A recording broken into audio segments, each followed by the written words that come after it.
সাহাবারা কয় ইয়া ওগো ওমর ফারুক রাদিয়াল্লাহু তাআলা আপনি কেমন করে এরকম পাগল হইলেন?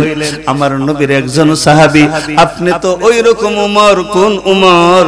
আপনার সন্তানের বিচার করতে গেলেন, আপনার সন্তান আপনার দুররার আঘাতে ইন্তেকাল করেছে, আর বাকি ছিল 20টা দুররা, আপনি কবরে উপরে মারছেন। ফরেন সুবহানাল্লাহ। আমার আল্লাহ জানিয়ে দিলেন, বন্ধু আপনি ঘোষণা করে দেন আপনার পরে কিয়ামত পর্যন্ত উমরের মতন এরকম ন্যায় বিচারক পৃথিবীতে আর কেউ হবে না। সুবহানাল্লাহ। আর জোরে কোন সুবহানাল্লাহ। ওমর ফারুক রাদিয়াল্লাহু তাআলা আপনি তো ওই উমর, যেই উমরকে দেখলে 70 গজ দূরে শয়তান চলে যাইতে পারেন না। সুবহানাল্লাহ। ওগো ওমর ফারুক রাদিয়াল্লাহু তাআলা আপনি তো ওই উমর যখন দেশ চালাইতেন, আপনি তো যখন দেশ চালান মানুষ রাত্রে বেলা আপনি নীরবে মানুষের দুয়ারে দুয়ারে বাড়ির পিছন দিয়ে হাঁটতেন, কার ঘরে কান্নার আওয়াজ পাওয়া যায়, কোন জায়গায় খাবারের সংকট, কাপড়ের সংকট, রাত্রে বেলা মাথায় করে ঘরে মধ্যে খাবার পৌঁছায় দিতেন। ফরেন সুবহানাল্লাহ।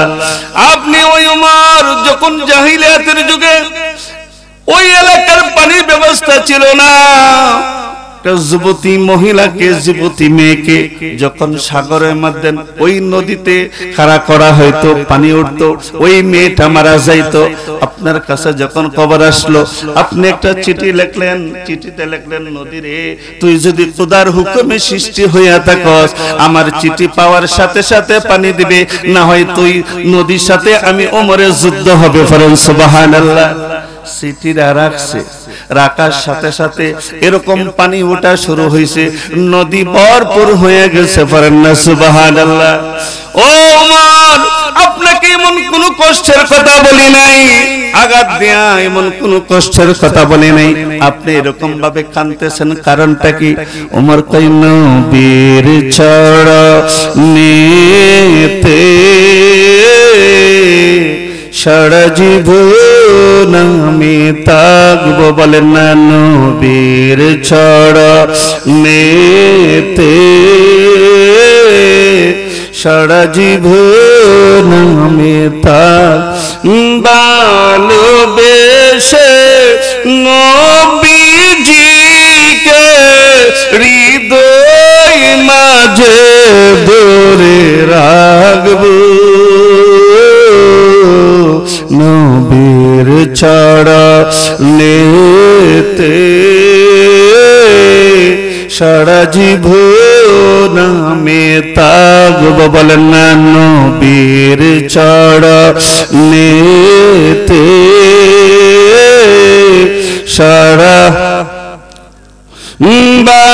ভালোবেসে নবীজিকে হৃদয় মাঝে ধরে রাখবো। নবীর চরণেতে সারা জীবন আমি থাকবো। ওমর ফারুক রাদিয়াল্লাহু তাআলা আরো বেশি বেশি করে কাঁদেন, সাহাবীরাও কান্দে, ডাক দেখে ভাই আপনাকে এমন কটু কথা বলি নেই, কষ্টের কথা বলি নেই, আপনি কেন একটা পাগল মানুষের মতন এই মরুভূমিতে ঘুরেন, তোয়াফ করেন, আবার টুট দুইটা লাগাইয়া বালুতে চুম্বু খান, চোখের পানি ফেলে ফেলে কান্দেন। ওমর ফারুক ভাই শুনবানি কিসের জন্য? ওহ ভাই শুনতে চাই।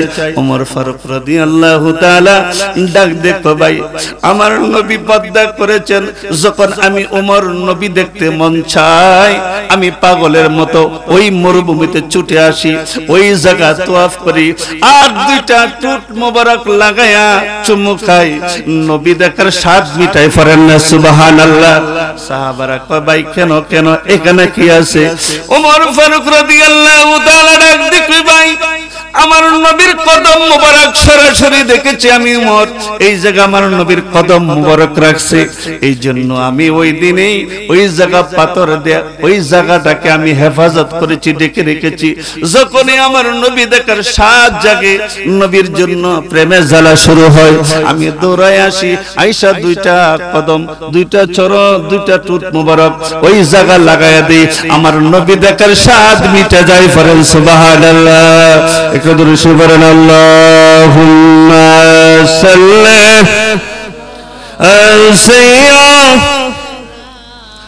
মাওলানা মুহাম্মাদ ওয়া আলা আলি সাইয়্যিদানা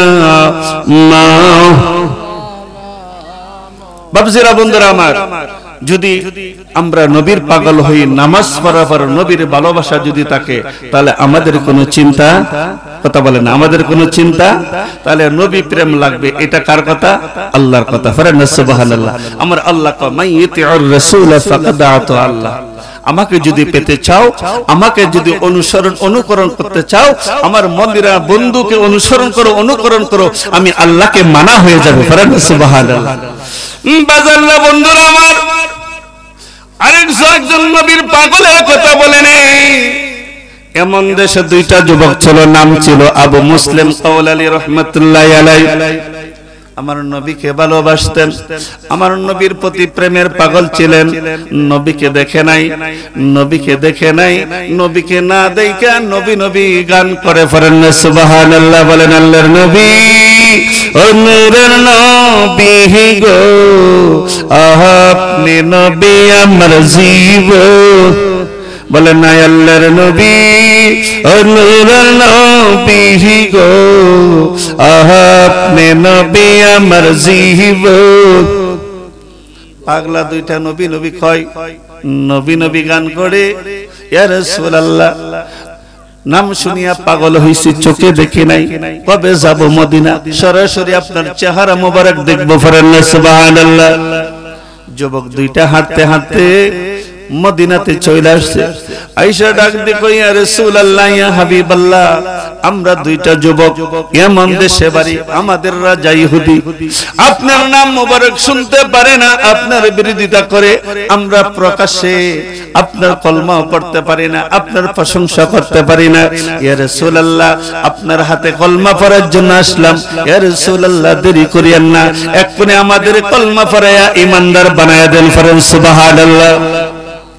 আমার নবী কলমা পড়াইলেন। কিছুদিন আমার নবীর খেদমতে ছিলেন, অনেকদিন থাকার পর আমার নবী ডাক দেখা, মুসলিম, এক কাজ করো, আমি তোমাদেরকে ঈমানদার বানাইছি, কলমা পড়ায়া মুসলমান বানাইছি, তোমাদেরও ইসলামের কাজ করতে হবে, কলমার দাওয়াত দিতে হবে। যাও, যে দেশ থেকে আসছো ওই দেশে চলে যাও, যাইয়া ওই এলাকা তোমরা কলমার দাওয়াত দাও। ফরেন সুবহানাল্লাহ। আমার নবী ডাক দেখো, মুসলিম, এদিকে আসো। একটু টুপিটা করলো, টুপি করলেন, পাগড়ি মোবারক করলেন। আমার নবী একটু হাত মোবারক মাথার মধ্যে বুলাইয়া দিলেন, একটু মাথার মধ্যে ফু মোবারক দিলেন, চেহারা মোবারকের মধ্যে এরকম হাত মোবারকটা বুলাইয়া দিলেন। আবু মুসলিম দুইটা যুবক ডাক দেখো, ইয়া রাসূলুল্লাহ, ইয়া হাবিবাল্লাহ, ওগো মায়ের নবী, নূরের নবী, জানতে চাই আপনি আমাদের মাথায় কেন হাত বুলাইলেন, চেহারাতে কেন হাত মোবারক বুলাইলেন?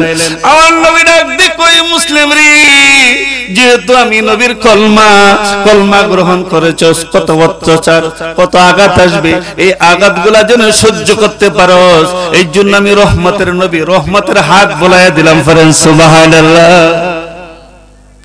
মুসলিম চলে গেলেন ইয়ামান দেশে, বাদশার দরবারে কবর হয়ে গেল। দুইটা যুবক যায় মদিনাতে ইসলাম ধর্ম গ্রহণ করে আসছে। বাদশা কই, দেখে এমনি হয়, এই রাজ্যে আমার বিরোধিতা কেউ নেই, দুইটা যুবককে রাখা যাবে না। বিশাল লম্বা ঘটনা।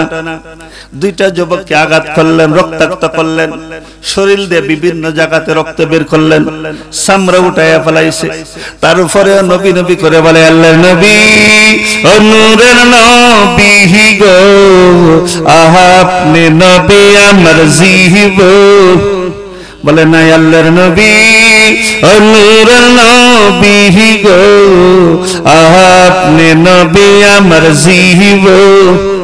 আপনি আমার জীবন সাথী, অন্ধকার খবরের বাতি, আপনি আমার নির্দোষী, রহমাতুল লিল আলামিন, কাঞ্চন নবী রাতের দিন, পাপী তাপী নবী উম্মতের কারণ, আল্লাহর নবী নূর নবী গো, আপনি নবী আমার জীবন, বলেন আল্লাহর নবী নূর নবী গো, আপনি নবী আমার।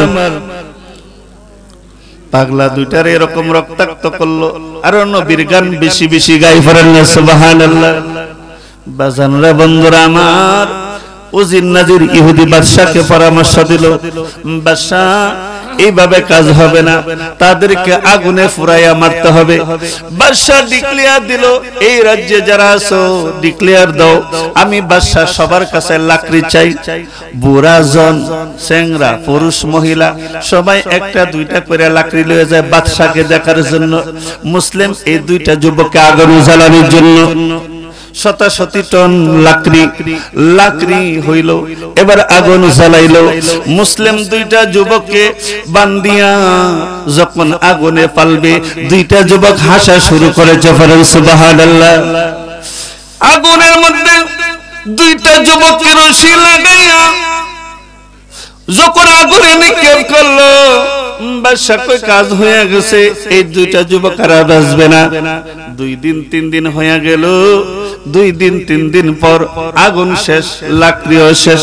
তাকায়া দেখে দুইটা যুবক আগুনের মধ্যে দাঁড়ায় রয়েছে, সুবহানাল্লাহ।